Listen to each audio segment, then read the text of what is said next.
హైదరాబాద్లో బాగ్ లింగంపల్లి సుందరయ్య విజ్ఞాన కేంద్రంలో సర్దార్ సర్వై పాపన్నగౌడ్ జయంతి వేడుకలు నిర్వహించారు.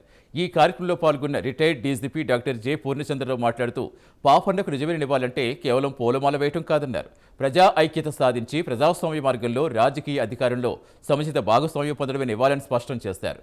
పాపన్న జాగీర్దారులు, జమీందారులు, దేశ్ముఖ్లు, దేశపాండ్యాలు చేసిన దోపిడీ వ్యవస్థపై తిరుగుబాటు చేశారని వివరించారు.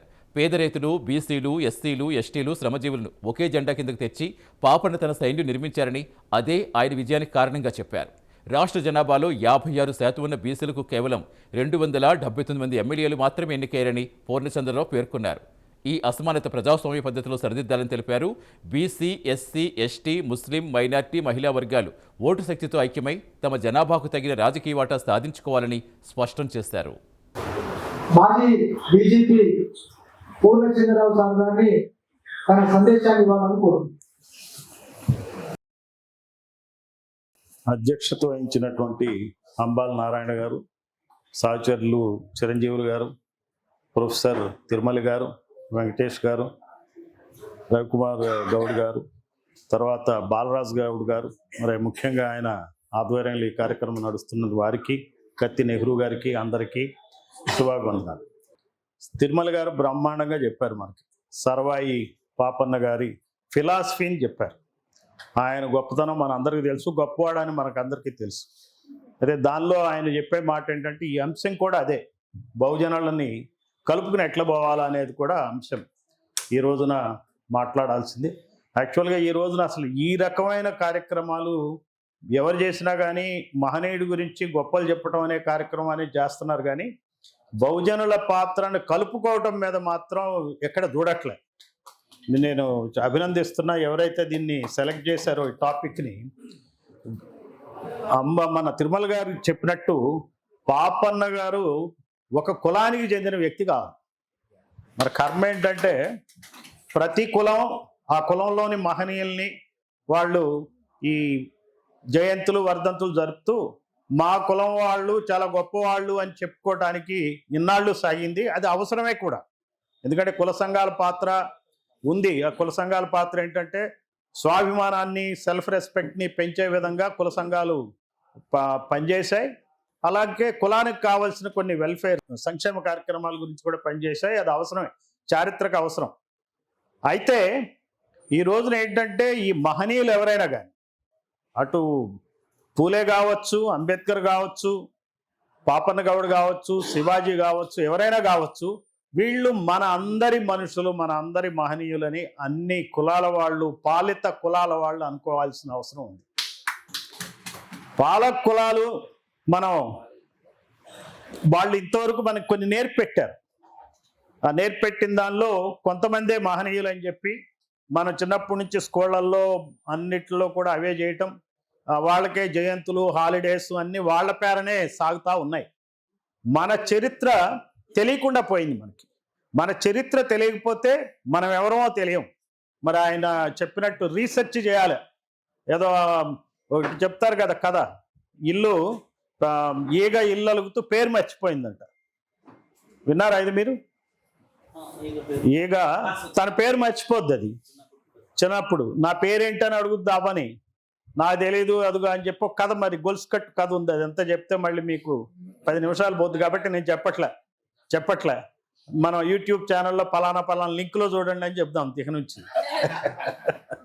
సో అందువల్ల ఏంటంటే మన అస్తిత్వం మనం తెలుసుకోవాల్సిన అవసరం ఉంది. మేము కూడా ఇన్నాళ్ళు సర్వీసులు చేశాం, చిరంజీవులు గారు నేను కానీ చేసి వచ్చాం. ఏదో ఒక సదుద్దేశంతో ఈ దేశం బాగుపడుతుంది, ఏదో మంచి పాలన వస్తుంది, అందరికీ న్యాయం జరుగుతుంది అనే ఉద్దేశంతో మేము పనిచేసాం. మా శాయశక్తిలో మేము న్యాయంగానే, పక్షపాత రహితంగానే పనిచేసాం. కానీ ఎంతో తీరని వెలితుందన్నమాట ఈరోజు దేశంలో. ఏంటి వెలితి ఎక్కడొస్తుంది అనేది కనుక మనం చూసినట్టయితే, ఆ రోజున ఎట్లయితే పాపన్న గౌడ్ ఆయన ఏం జరిగింది, ఆయన ఎందుకు అలా ప్రయత్నించాడు, ఎందుకు అలా ఆయన అలా చేయాల్సి వచ్చిందని చూస్తే, ఆ రోజు ఉన్న దోపిడీకి వ్యతిరేకంగానే చేశాడు. ఆ రోజున ఎవరు దోపిడీ చేశారు? ఇప్పుడు వాళ్ళే దోపిడీ చేస్తున్నారు. దోపిడీ చేసేవాళ్ళు మారలా. దోపిడీ చేసే వాళ్ళకి అప్పుడు కత్తులు కావాలా, సైన్యాలు కావాలి, ఇప్పుడు అక్కర్లా. వాళ్ళకి పార్టీలు చాలు. ఆ పార్టీలు ఓట్లు వేయించుకుని దోపిడీ సాగిస్తారు. అంటే ఇది చాలా చక్కగా పట్టుకున్నారు ఆయువు పట్టు. ఈ డెమోక్రసీలో ఒక ఆయువు పట్టును పట్టుకున్నారు వాళ్ళు. ప్రాణాలు కోల్పోక్కర్లా, 4 డబ్బులు విదిలిస్తే చాలు, లిక్కర్ పంచితే చాలు, మాయమాటలు చెప్తే చాలు, ఎవరో పెద్ద సెలబ్రిటీ స్టేటస్ అన్నమాట. ఆయన నడిస్తే మాస్, పడుకుంటే మాస్, కూర్చుంటే మాస్ అనిపిస్తే చాలు. రోజు వాళ్ళ మీడియాలో మరి రోజు వాళ్ళ గురించి విపరీతంగా ప్రోపగాండా చేస్తూ ఒక పొలిటికల్ నేరేటివ్ని వాళ్ళ చుట్టూ బిల్డప్ చేస్తున్నారు. ఇటే రాజకీయంగా ఏం చేస్తారంటే పొద్దున్న లేవంగానే మనం ఈరోజు రేవంత్ రెడ్డి ఏమన్నాడు, ఈరోజు కేటీఆర్ ఏమన్నాడు, కేటీఆర్ ఇదంటే రేవంత్ రెడ్డి అది అన్నాడు. ఇంతగా తప్పితే మనకు ఇంకొక పని లేదు. అక్కడ ప్రశాంత్ కిషోర్ గెలిచాడు బీహార్లో, ఖచ్చితంగా మోడీ డౌన్ అవుతున్నాడు. సిజేపీ అది నిజమే, ఆయనకి చాలా ఆనందం, నేను కూడా అది నమ్ముతున్నాను. మోడీ పతనం మొదలైందని చెప్పచ్చు, అందులో అనుమానం ఏం లేదు. సో వాళ్ళ ప్రాబ్లం ఏంటంటే వాళ్ళ పతనం వల్ల మనకేంటి లాభం? ఈ రోజున రేవంత్ రెడ్డి ఓడిపోతే మనకేంటి లాభం? కేటీఆర్కి లాభం, కేసీఆర్కి లాభం, కిషన్ రెడ్డికి లాభం, బండి సంజయ్కి కూడా లాభం ఉండదు. అది గమనించాలి మనం. అవునంటారు కాదంట. బండి సంజయ్ ఆల్రెడీ వికెట్ దెబ్బతింది కదా. రేపొద్దున బీసీ ముఖ్యమంత్రి అంటే ఆయన పేరు చెప్పరు వాళ్ళు. ఎందుకు మళ్ళీ మనం రెడ్డి గారినే పెట్టుకుంటారు, కిషన్ రెడ్డి ముఖ్యమంత్రి అవుతాడు. అందువల్ల ఈ పొలిటికల్ నేరేటివ్ మనం గమనించాల్సింది ఏంటంటే మన ఆలోచనలు వాళ్ళ చుట్టూ తిరుగుతున్నాయి. ఎవరు పైకి వెళ్తారు, ఎవరు కిందకి వెళ్తారు, మనం మాత్రం ఎక్కడుండాలో అక్కడే ఉంటున్నాం. ఆ రోజున పాపన్న గౌడ్ ఎట్లయితే పోరాటం చేశాడో ఆ రోజున ఉన్నటువంటి జాగీర్దారులు ఏ కులం వాళ్ళండి చెప్పండి? చాకళ్ళు, మంగళ్ళు, కుమ్మర్లు, వీళ్ళ మాలలో మాదిగల, ఎరకలు, యానాదుల, జాగీర్దారులు వాళ్ళ మీదే చేశాడు. ఇక్కడ ఎవరు కూర్చున్నా గోల్కొండ నవాబు వసూలు చేసేది ఎవరు చెప్పండి? ఈ జాగీర్దారులే పన్నులు వసూలు చేసేది. వాళ్ళ దాష్టీకానికి వ్యతిరేకంగానే ఆయన పోరాడాడు. ఆయన రాజు కావాలనే కాంక్ష ఒక్క ఎత్తు అయితే, రాజు కావడానికి కూడా అక్కడ కొన్ని పరిస్థితులు ఉండాలి. ఇప్పుడు కేసీఆర్ సీఎం కావాలనుకున్నాడు అనుకోండి, అక్కడ పరిస్థితి ఉండాలా? ఆంధ్రప్రదేశ్లో ఉంటుంది ఆయనకి పరిస్థితి, తెలంగాణలోనే ఉంటుంది. తెలంగాణలో ఉంది కాబట్టి తెలంగాణ వాదాన్ని పెట్టుకున్నాడు ఆయన. క్లియర్గా చెప్పాడు ఆంధ్రోళ్ళు దోచుకుంటున్నారు అని. మరి ఆ మాట చెప్పకుండా పని అవుతుందా అండి? తెలంగాణ వాదం అంటే ఏం చెప్పాలా? ఆంధ్ర ప్రాంతం వాళ్ళు దోచుకుంటారని చెప్పాలి కదా. చెప్తేనే కదా మీకు అక్కడ ఉన్నది, అక్కడ ఉద్యమం ఉన్నది. లేకపోతే ఉద్యమం ఏమన్నది? నీళ్లు, నిధులు, నియామకాలు నష్టం జరుగుతుందని చెప్తేనే కదా ఉద్యమం. అలానే ఆ రోజున పాపన్న గౌడ్ కూడా ఈ జాగీర్దారులే దోచుకుంటున్నారు, వీళ్ళకి మనం కట్ట వేయాలా, మనమే రాజులు కావాలా అనే దాంతోనే ఒక కోట తర్వాత ఒక కోటని ఆక్రమించుకున్నాడు, ఒక్కొక్క దుర్గాన్ని నిర్మించాడు. అదే మాదిరిగా ఈ రోజున బహుజనులందరూ చేయాల్సిన అవసరం ఉంది. పాపన్న గౌడ్ని మనం ఫాలో అవడం అంటే ఏంటంటే ఇందాక తిరుమల గారు చెప్పినట్టు సకల కులాల్ని కలుపుకోవాలి. తెలంగాణ ఉద్యమంలో కూడా జరిగింది అదే కదా, సకల జనుల సమ్మె జరగబట్టే కదా వచ్చింది. సమ్మె వచ్చింది, పదవులు కొందరికి వచ్చినాయి, ప్రాబ్లమ్స్ వాళ్ళకి మిగిలిన వాళ్ళకి అలాగే ఉన్నాయి. ఆ దృష్టితో గనక మనం ఆలోచిస్తేనే పాపన్న గౌడ్కి నిజమైనటువంటి మరి మనం నివాళి అర్పించినట్టు. ఆయనేం మన నివాళి గురించి కూడా ఏం చూడట్లే. సరే ఇప్పుడన్నా మీరు పనిచేస్తారా చేయరా అని ఆలోచిస్తున్నాడు. నయా నిజాములు, నయా బహదూర్షాలు, వీళ్ళని మీరు అడ్డుకుంటారా లేరా? ఏం చేస్తారు మీరు? గౌడులతోనే కలవద్దు, గౌడ్లు యాదవులతో కలవాలా, గౌడ్లు యాదవులు కలిపి మిగిలిన బీసీలతో కలవాలా, బీసీలు అందరూ కలిపి ఎస్సీలతో కలవాలా, ఎస్టీలతో కలవాలా, ముస్లింలతో కలవాలా. ఎవరి మీద వ్యతిరేకత కాదు, కానీ మనకి రాజ్యం రావాలంటే మన రాజ్యం కబళించిన వాళ్ళ మీద మనం యుద్ధం చేయకుండా, అది చెప్పకుండా మనసులో పెట్టుకుంటే ఏ రకమైనటువంటి ఐక్యత రాదు. బహుజనుల్లో ఐక్యత రావాలా, బీసీల్లో ఐక్యత రావాలంటే ఎవరికి వ్యతిరేకంగా పోరాడాలి, తెల్లోళ్ళకి వ్యతిరేకంగా పోరాడాలి అన్నప్పుడే కదా భారతీయులందరూ ఏకమైంది. అప్పటి వరకు భారతదేశం అనేది లేదు. వాళ్ళు ఆక్రమించుకున్నాకనే ఎంతో 500 పైగా సంస్థానాలు. ఈ సంస్థానాలు అన్నీ కలిపి ఒక దేశం ఎప్పుడైంది? ఎప్పుడైతే బ్రిటిష్ వాడు కలిపి వాడిని పారద్రోలాలని చెప్పి అందరూ పారదోలితేనే అట్లా అయింది. అలానే ఆంధ్ర ప్రాంత పాలకులు పోవాలనుకున్నప్పుడే కదా తెలంగాణ ఏకమైంది. అలాగనే ప్రతి గ్రామంలో, ప్రతి మండలంలో, ప్రతి జిల్లాలో, తెలంగాణలో కానీ ఆంధ్రాలో కానీ ఎవరా పాలక కులాలు వాళ్ళని ఆ సీట్ల నుంచి దించాలంటే మనం ఎక్కాలంటే వాడి సీటు ఖాళీ చేయాలి. కాబట్టి దించడం అనేది అవసరం, ఇది చెప్పడం అనేది అవసరం. మనం ఈ రోజున ఇంకా మెసేజ్ క్లియర్గా తీసుకెళ్లాల్సిన అవసరం ఉంది. మనం ఎవరిని తిట్టక్కర్లా, కొట్టక్కర్లా, ఏం వేరే భాష మాట్లాడక్కర్లా. ఇప్పుడు చూద్దాం మనం ఎంతమంది ఉన్నారు. రెడ్ల జనాభా కన్నా గౌడ్ల జనాభా ఎక్కువ కాదా నాకు చెప్పండి. ఎక్కువ ఏమైనా డౌట్ ఉంది? చాలా మంది అనుమానంగా ఉన్నట్టున్నారు. డల్గా ఉన్నారా? అందుకే క్వశ్చన్స్ చేస్తున్నా. క్వశ్చన్స్ చేస్తే మీరు యాక్టివ్గా ఉంటారండి. రెడ్డి ఎమ్మెల్యేలు ఎంతమంది అయ్యారో చెప్పండి. 16 ఎన్నికలు జరిగినాయి మన రాష్ట్రంలో. ఎంతమంది అయ్యారు చెప్పండి? 100 మంది అయ్యారా? సరే, గౌడ్లు ఎంతమంది ఎమ్మెల్యేలు అయ్యారు చెప్పండి నాకు. అదనే చెప్పండి మీరు. 16 ఎలక్షన్లో చెప్పండి. 16 ఎలక్షన్లో 16 4 48, అంతకన్నా ఎక్కువ గారుగా 54 అయ్యారు. 54 అయ్యారు. మరి రెడ్లు ఎంతమంది అయి ఉంటారు చెప్పండి? 54 అంటే 100 అయి ఉంటారా? 576 మంది అయ్యారు. 576.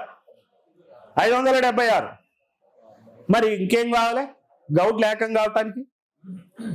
అట్లనే యాదవులు ఎంతమంది ఉన్నారు? గౌడ్ల కన్నా యాదవులు ఎక్కువ. మీరు ఒప్పుకున్నా ఒప్పుకోకపోయినా అది ఒక ఎంత ఎక్కువ అనేది నేను డిస్కస్ చేయను. మళ్ళీ అది ఒక పెద్ద గొడవ అవుతుంది. ఆ పంచాయతీకి పోదలుచుకోలేను నేను. ఎక్కువ. వాళ్ళు ఎంతమంది అయ్యారు ఎమ్మెల్యేలు చెప్పండి? ఎంతమంది అయి ఉంటారు? గౌడ్లు 54 అయితే యాదవులు ఎంతమంది అయి ఉంటారు చెప్పండి? 30. కరెక్ట్. 29 మంది అయ్యారు. 29 మంది ఒకటి తక్కువ. వాళ్ళు 576 అయ్యారు. రెడ్ల కన్నా సగం ఎక్కువ ఉన్నారు. ఎవరు? యాదవులు. కానీ 29 వాళ్ళు 576. మరి చెప్పొద్దా మనం యాదవులకి? మిగిలిన బీసీ కులాలకు చెప్పొద్దా? గౌడ్ల మీద ఎందుకు అసూయ మనకి? 54 అయ్యారు, గౌడ్లు అవుతున్నారని మనం ఎందుకు ఫీల్ కావాలా? కుమ్మర్లు, మంగళ్ళు, చాకళ్ళు వీళ్ళందరూ ఎందుకు ఫీల్ కావాలా? చెప్పాలా? మీరు కూడా చెప్పండి. మీకన్నా మేము ఎక్కువేం కాదురా అబ్బాయి, మనం కలిసి ఉండాలిరా అనే మాట మీరు చెప్పాలా? మేము పెద్ద గౌడు, మేము మాకు వీళ్ళు ఉన్నారు వాళ్ళు ఉన్నారు అని ఎందుకు చెప్పాలా? తక్కువ ఉన్నప్పుడు తక్కువే చెప్పాలా? ముదిరాజులు అందరికన్నా ఎక్కువ ఉన్నారు. బీసీలు అందరిలో అత్యధిక శాతం ఉంది ముదిరాజులే. ఎంతమంది అయ్యారు చెప్పండి ఎమ్మెల్యేలు? 29. ఎందుకో యాదవులు ముదిరాజులది టాలీ అవుతుంది. 29, 54 గౌడ్లు, మొత్తం కలిపి 112 మంది. అందరూ కలిపి 9, 6, 15, 4, 10 ఒక 20% బీసీలు 3 కులాలే ఉంటే 20% మంది ఉన్నారు. 100కి 20 మంది 3 కులాలు ఉంటే 100కి 4 ఉన్న రెడ్లు 576 ఎమ్మెల్యేలు అయితే యాదవులు, ముదిరాజులు, గౌడ్లు కలిపి 112 మంది అయ్యారు. ఇది చెప్పాలి మన వాళ్ళకి. మనం తక్కువైనా ఎమ్మెల్యేలు కాలే. ఇందులో ఏమన్నా తిట్టేదేమన్నా ఉన్నదా అండి? ఏం తిట్టట్లేదుగా, లెక్కలే చెప్తున్నాం. లెక్కలు చెప్పొద్దా? ఇప్పుడు కూడా మనం చదువుకున్నాగా. డబ్బులు లెక్కేసుకున్నట్టు రాజకీయాలను కూడా లెక్కేయాలా మనం? పూర్వం 30-40 సంవత్సరాల క్రితం లెక్కలు ఎవరికి రావు, చదువులే లేవు కదా. ఇప్పుడు చదువుకుంటున్నాం, లెక్కలేస్తున్నాం. ఈ చేతిలో లెక్కలేసేది కూడా పోయింది. ఇప్పుడు మనం ఫోన్పేలో టైప్ చేసి కొట్టుడే కదా. సో అందువలన మనం డెవలప్ కావాలా. ఈ నంబర్ గేమ్ మనకి తెలియాలి. ఎప్పుడైతే ఈ కులాల వాళ్ళు నాయకత్వం, సర్దార్ పాపన్న గౌడ్ మార్గంలో గనక అందరికీ నాయకత్వం వస్తే బీసీల పరిస్థితులు మారుతాయి. బీసీలు మొత్తం కలిపి ఇందాక చెప్పారు తెలంగాణలో బీసీలు ఎక్కువ అని. తిరుమల గారు కరెక్ట్. ఆంధ్ర కన్నా తెలంగాణలోనే బీసీలు ఎక్కువ. అయితే కేవలం 276 మంది ఎమ్మెల్యేలు అయ్యారు. 279 మంది ఎమ్మెల్యేలు అయ్యారు బీసీలు. 56 వీళ్ళు 4% ఉంటే 576. సరే, వీళ్ళకన్నా తక్కువ ఉన్న కమ్మలు, వెలమలు వాళ్ళు ఎంతమంది అయ్యారండి? 146 మంది అయ్యారు వెలమలు. సరే, 149 మంది వెలమలు అయ్యారు. 73 మంది కమ్మలు అయ్యారు. కమ్మలు ఎంతమంది ఉన్నారు? 200 మనుషులకు ఒక్కడే ఉంటాడు కమ్మ. ఎక్కువ అది అంటే 0.5. వీళ్ళు అంతకన్నా తక్కువ వెలమలు. వాళ్ళు 149 మంది అయ్యారు. అంటే జాగీర్దారులు ఇంకా ఉన్నారు, జమీందారులు ఇంకా ఉన్నారు. ఈ జాగీర్దారుల్ని, రాజకీయ జాగీర్దారుల్ని, రాజకీయ జమీందారుల్ని, రాజకీయ దేశ్ముఖుల్ని కిందకి దించాలంటే మనకి చివరికి ఒకటే ఒక మార్గం, సర్దార్ పాపన్న గౌడ్ స్ఫూర్తితో, ఓటు ఆయుధంతో కొట్టడమే. సో ఇంతకన్నా నేను మీకు ఎక్కువ చెప్పదలుచుకోవాలి. మీకు అందరికీ అన్నీ తెలుసు. కాబట్టి లెక్కలే మాత్రం చెప్దామనే ఉద్దేశంతో నేను ఈ విషయాన్ని ఎంఫసైజ్ చేస్తున్నా. మరి ఈ అవకాశం ఇచ్చినందుకు మన నిర్వాహకులకి ధన్యవాదాలు తెలియజేస్తూ సెలవు తీసుకుంటున్నాను.